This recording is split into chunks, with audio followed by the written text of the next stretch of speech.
Hi, welcome to my channel, Politics in Plain English. And today I want to discuss with you something that is really intriguing. I don't know if you remember or heard of Pastor Jentzen Franklin. Well, he was actually a minister. He had a church in Georgia and also in Los Angeles, Irvine area actually. And so I would drive up there with a friend of mine to his church and, listen to him. And he made a statement uh, on the radio or television that was really interesting. He wanted to know, why did Queen Esther invite her husband to not one but two parties? She wanted to tell him something, so she invited him to the first party, but she didn't tell him. Then she invited him for a second party, and it was at the second party that she told him. So, Pastor Jentzen, Franklin, he was wondering about that, and I did too, until I went to sleep that night. And then I woke up, the Holy Spirit woke me up, and he had me remember a book that I read when I was like 10 years old. I was born and raised in Chicago, and during the summer was the best time to go to the library because, you didn't have to worry about the snow.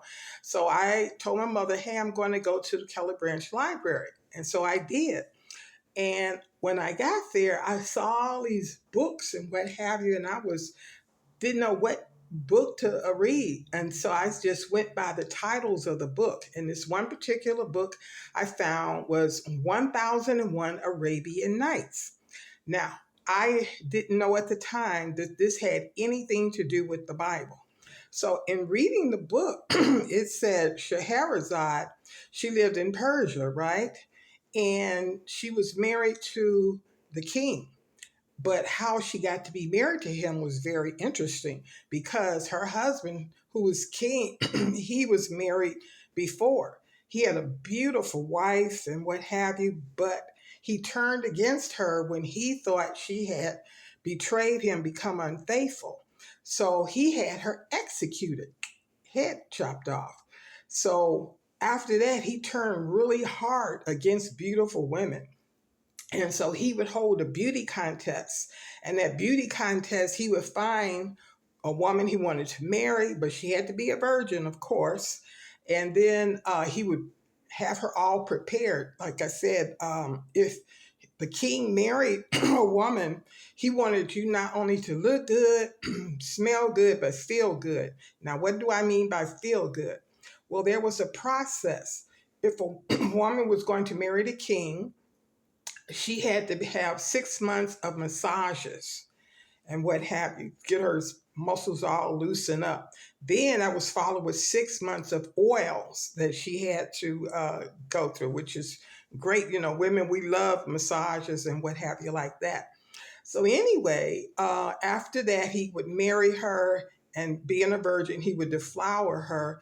But because of his hatred from his first wife, he carried that on to the next wife. And so in the morning, just before it got dawn, he would look out the window and say, oh, sorry, my dear, I must kill you. The sun is coming up. And so he would have her beheaded. So he did this with several women until Scheherazade, she came along and she told her father, who was the vicar. The vicar was a position that her father held that was between the king and the people, peasant people. And so she told her father, I will stop these murders of these women. And her father said, no, my dear, he will kill you just like he killed the rest of these women. And so she said, no, but he will stop. Now, there was something special about Scheherazade. She was an excellent storyteller. Anybody who listened to her, they would be so intrigued with her stories that, they couldn't stop listening to her. So she made up a plan with her and her sister, Dinar. They would have these stories after she would marry the king. Her sister would help her plant these stories to keep the king intrigued. And so just before they told him the end of the story, well, that's where the interesting part of the story comes. So anyway, she married the king, and he was like, okay, well, let's go. So he prepared her, just like I said, like he did all his wives. And so on the night of the wedding night, he, of course, deflowered her. And so after he finished with her, he was ready to get up and walk away and say, well, you had a great time with me. And, that's the end of that. And so before he got up to leave, she said, sir, she said, may I ask you a question? Have you ever heard of the Arabian Nights? And so he got intrigued. He said, no, I never heard of the Arabian Nights. So she started telling him this story. And she said, oh my goodness, I wish you could have seen these men. They were so strong and handsome and tall. And she went on to describe how beautiful the Arabian Nights were and how they did great deeds and what have you. So the king was really taken by this. And so as she's telling him the story, she's gesturing and what have you. And just before she gets to the height of the story, she goes and looks out the window and she said, oh my, I cannot finish the story. It is dawn is coming, so I must go and die. And so the king says, no, Scheherazade, finish the story. And she said, no, sire. If I were to finish the story and the people saw that I'm still living, what that would look bad on you. And he said, okay. He said, don't worry about that. And she said, no, sire, I cannot do that. So he said, okay, Scheherazade, I will allow you to live one more night so you can finish the story tomorrow. So she got her first part of the plan worked. So the next night he makes love to her and everything. And so she finishes the story from the night before. The king thinks she's finished, but she turns around and tells him another story. Same thing, but only more detailed, interesting, and what have you. And just before she finishes the story, she goes and looks out the window and says, oh, I must go to die. The sun is coming up. And so her husband, he said, no, Scheherazade, finish the story. And she said, no, my lord, the sun is coming up. You've already delayed my death the first time. You must follow through with it now, so I cannot complete the story. And he said, Scheherazade, I am the king. Nobody is going to say anything. She said, no, we must do this. So he said, okay, we'll wait till next night. So anyway, she does this every day. She does this for weeks, months, and she ends up getting pregnant by the king. And so to make a long story short, she ends up having 3 children by this man. And at the very end, she's told him these stories. And the last time she told him, she said, please, sir, before I die, let me go say goodbye to my 3 children. And so they were 3 sons. And so he said, Scheherazade, I don't want you to die. I love you. I want you to be my queen. And so that was the end of the killings. But now this is the intriguing part, is that Scheherazade lived during the time of Queen Esther. Yes, she lived at the exact same time.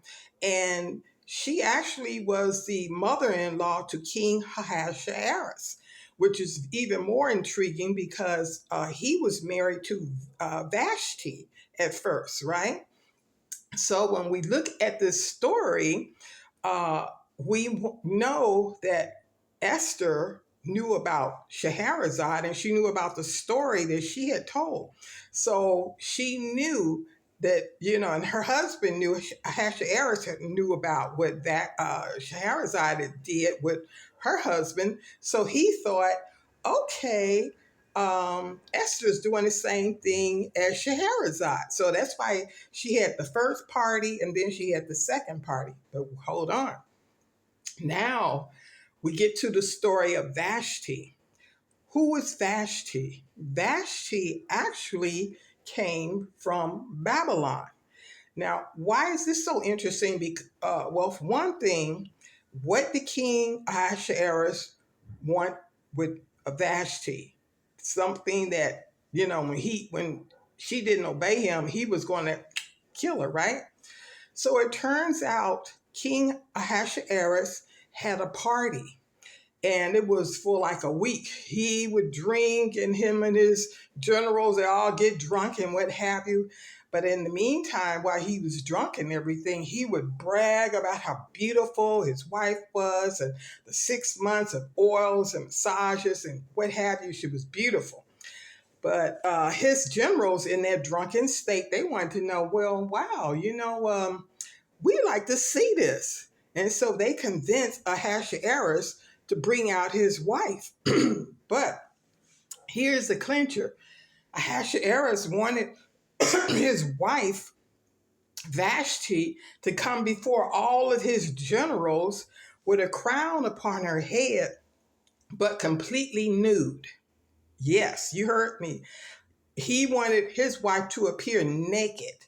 Now you wonder, why would a man want to have his wife naked in front of other men? Well, the simple answer is he was the king. He didn't mind you looking, but he did not want you to touch.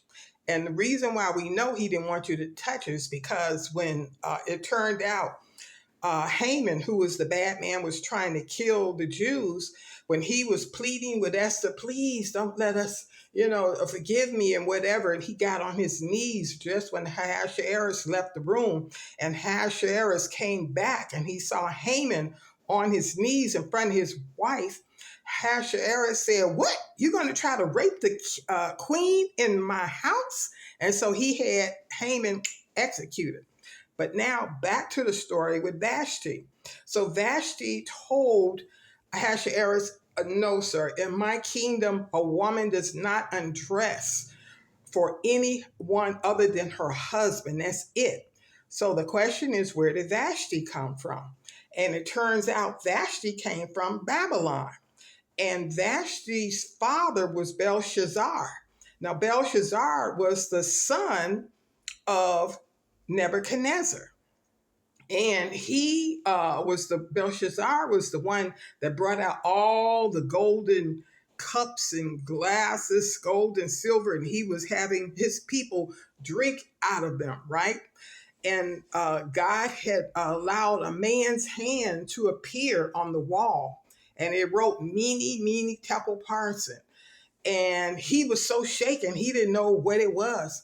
And so he went and someone told him about Daniel. I believe it was his mother, said, go get Daniel. Daniel was a very wise man.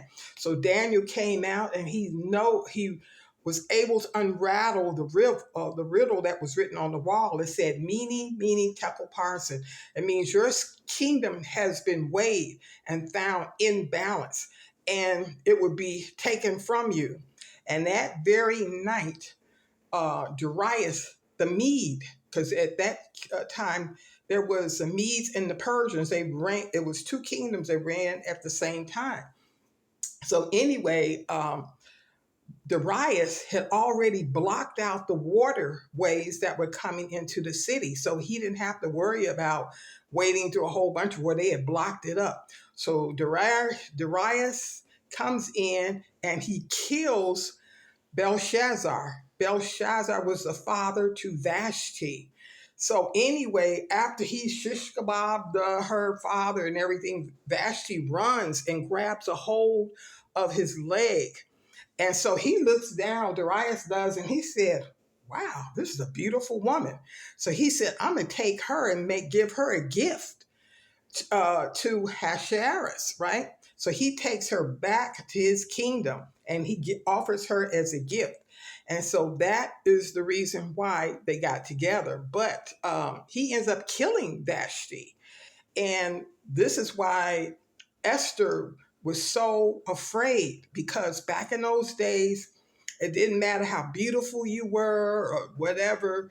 A king would kill a beautiful woman just like he would kill an ugly woman.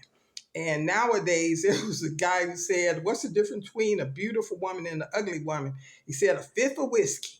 So anyway, Ahasuerus didn't care nothing about getting rid of her. And his generals, they were mad at Vashti because they said their wives, if they heard about what Vashti did, they would no longer want to obey them. So they encourage King Ahasuerus, say, hey, if she don't want to put on this show, then you got to stand up and be king and get rid of her. And so he did. So the next thing you know, Esther, knowing that all of this had occurred with Vashti and all this other stuff, she was terrified. So that's why she went to her uncle Mordecai and told Mordecai and what have you, everybody to pray, because she was about to go in front of the king and tell him her story. So Mordecai told her, if you don't do it, God's going to rise up, bring someone else. So anyway, she prayed, they prayed, the whole town fasts, right? And so after they fast, she goes into Ahasuerus and she tells him the story. And like I told you before, Haman, he found out that his life was in trouble. So the post they were going to hang, he thought that Mordecai was going to be hung on. It turned out Haman was hung on. So the Jews were able to fight for their life, and that became a very special holiday called Purim. And the reason that brought it up, because pretty soon, a couple of months, we're going to have Easter celebration, but really the Jewish call it the Purim. So anyway, I hope you got something out of this lesson. And if you did, please be sure to tell all your friends, family, and to subscribe. Thank you.